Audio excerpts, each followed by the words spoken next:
Bhojpuri film industry के superstar और छपरा से महागठबंधन के प्रत्याशी खेसारी लाल यादव समझते हैं कि महागठबंधन में इस वक्त 3 शहरों पर सबसे ज्यादा निशाना लगाया जा रहा है। तेजस्वी यादव जो कि मुख्यमंत्री पद का चेहरा है, स्वयं राहुल गांधी और खेसारी लाल यादव। खेसारी को हराने के लिए भारतीय जनता पार्टी गठबंधन ने बड़े बड़े दिग्गजों को मैदान में उतार दिया है। खेसारी लाल यादव ने पलटवार किया है और इस बार संदेश किसी और को नहीं, देश के प्रधानमंत्री को है। उन्होंने कहा है प्रधानमंत्री से कि आप उस व्यक्ति को क्या हराएंगे जो लड़कर ऊपर आया है। और जब वो ये बात कहते हैं तो जनता में प्रतिक्रिया देखने लायक होती है। आज मैं आपके सामने 2 चेहरे पेश करने वाला हूं, खेसारी लाल यादव और पवन सिंह। जी हां, वही पवन सिंह जो मंच पर खड़े होकर एक महिला की बेबसी का मजाक बना रहे थे, उसके साथ बदतमीजी कर रहे थे और देखिए किस तरह से कमर को छूने का प्रयास कर रहे थे, जिसके लिए उन्होंने आज तक माफी भी नहीं मांगी है, खेद जताया है, माफी नहीं मांगी है। मगर सबसे पहले सुनिए प्रधानमंत्री नरेंद्र मोदी के लिए खेसारी लाल यादव का संदेश। मोदी जी भी छपरा में खेसारी को हराने के लिए आ गए। जो लड़के बड़ा हुआ है उसको कोई हरा सकता है? इस छपरा ने मुझे, इस धरती ने एक ऐसे बेटे को पैदा किया है जिस बेटे के लिए अपनी जान तक दे सकते हैं। छपरा जिस दिन विजय होगा ना, सिर्फ बिहार ही नहीं बल्कि हिंदुस्तान जानेगा कि ये खेसरिया को छपरा वालों ने कितना प्यार दिया है। खेसारी आगे कहते हैं कि बिहार में एक फैक्ट्री नहीं लगी, क्या यह सवाल भी ना उठाया जाए? सुनिए वो अपने अंदाज में किस तरह से प्रहार करते हैं भाजपा गठबंधन के ऊपर, सुना जाए। आज 20 साल से एनडीए की सरकार है, कोई बता दे कि एक भी फैक्ट्री हमारे बिहार में लगी है? लगी है? लागल बा, लागल लइखे, लोग यहां से भागल बा, अब जाके बिहार जागल बा, खेसरिया पागल बा। और जैसे मैंने कहा दोस्तों, आजकल मैदान में पवन सिंह सामने है और मैं आपको पवन सिंह का भाषण भी सुनाना चाहूंगा। मगर आप देखिएगा, जहां खेसारी जो है मुद्दों की बात कर रहे हैं, वहीं दूसरी तरफ भोजपुरी फिल्म इंडस्ट्री के जो तमाम सुपरस्टार्स भाजपा मैदान में उतार रही है, वो या तो हिंदू मुस्लिम करते हैं, या फिर सनातन विरोध का राग अलापते हैं, या फिर यहां पर इन महोदय को देखिए, पवन सिंह, इनका भाव जो है वो बिल्कुल अहम ब्रह्मास्मि वाला है। यानी कि मुझसे महान कोई नेता नहीं है, मैंने वहां गया तो मैंने ये किया, मैं। ये मैं और कौन करता है? कौन सा प्राणी करता है? मगर आप खुद सुनिए माननीय पवन सिंह के अंदाजे बयां। हाँ, हम बिहारी हैं जी। आप सबके आशीर्वाद से मैंने एक शो, रियलिटी शो किया, राइज एंड फॉल। उसमें कौन कौन था, कहां से था, लेकिन आपका बेटा, आपका भाई पवनवा बिहारी उसमें किस तरीके से था? I am Bihari, proud of Bihari. हम गर्व से कहते हैं कि हम बिहारी हैं। का हो भैया? दूसर का रियलिटी शो किया, हाई पॉप स्टार, जिसमें से एक लड़का बोलता है अखा बॉलीवुड एक तरफ और आप सबका बेटा, आप सबका भाई पवन, आप सबका बेटा, आप सबका भाई पवनवा हो, हथौड़ा उठा के चारों तरफ से बोलता जा हो।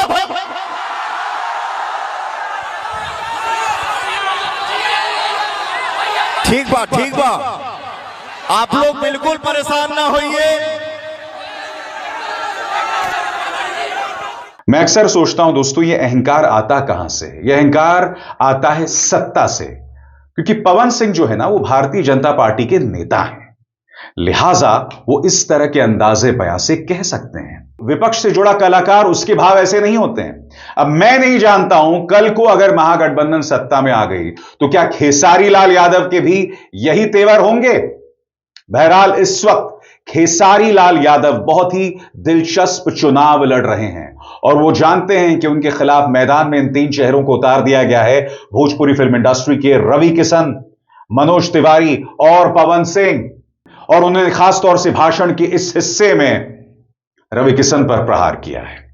जी हां, रवि किशन पर प्रहार किया है। पीछे अखिलेश यादव दिखाई दे रहे हैं और देखिए किस तरह से मुख्यमंत्री आदित्यनाथ का सहारा लेकर उन्हें वो पटखनी लगाने की कोशिश करते हैं। लंबा भाषण है मगर सुनिएगा, दिलचस्प है। जी नवतर एगो हमार बड़ भाई है मानिए रवि भैया, वाह वो महादेव है, महादेव है। ये जीते जी तो हमारी जिंदगी को नरक बना देते हैं और मरने के बाद गोरखपुर में स्वर्ग की सीढ़ी लगवा देते हैं। माननीय मुख्यमंत्री योगी जी बैठे हुए हैं और कह क्या रहे हैं, महादेव तुम लोग यहां चलोगे तो स्वर्ग में जाओगे। जीते जी तो कुछ दिए नहीं, अब मरने के बाद कौन आदमी हर हर महादेव करके चलता है जी। तो योगी जी को भी समझ रहा है कि किसके हाथ में हम गोरखपुर सौंप दिया यार। हमें जीते जी स्वर्ग चाहिए।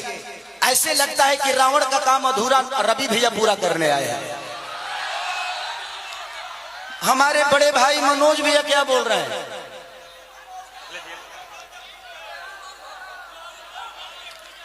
तो ये सारी चीजें हैं। यदमुल्ला कोई बात नहीं, बड़े भाई हैं, छोड़िए उस बात पे बताइए। तो मैं चाहता हूं कि ये भाषण का टाइम नहीं है क्योंकि भैया को भी बहुत जगह जाना है और भैया की बहुत बिजी शेड्यूल है और मुझे भी यहाँ से राघोपुर जाना है भैया के क्षेत्र में। तो हम चाहते हैं कि मेरे बड़े भैया अखिलेश भैया आए और हम इतने तंग आ चुके हैं कि मोदी चाचा सिर्फ आज से 20 साल पहले गुजरात जो था, आज गुजरात जाके देखिए, गुजरात आज स्वर्ग की तरह दिखता है।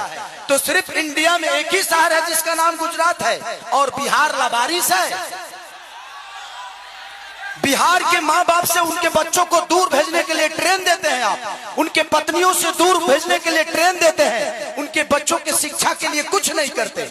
मैं इनसे यही पूछता हूँ कि भाई ये बताइए कि मंदिर बनाइए, मस्जिद बनाइए, गुरुद्वारा बनाइए, सनातन अपनाइए, लेकिन रोजी रोजगार खातिर का ट्रंप को वोट देने जाएंगे। ई के बनाई हम लोग के लिए फैक्ट्री कौन बनाएगा, हमारे बच्चों के लिए शिक्षा का व्यवस्था कौन करेगा। अब बैठ जाइए, हम यही सवाल कर रहे हैं। जब भी चुनाव आता है, जब भी चुनाव आता है तो इनको सिर्फ जंगल राज ही बताना है। अरे यार जंगल राज थोड़ी देर के लिए मान लेता हूं कि था, मान लिया, सुन लिया, अरे तो कौन आप सब मंगल राज बना दिए हो इस धरती को।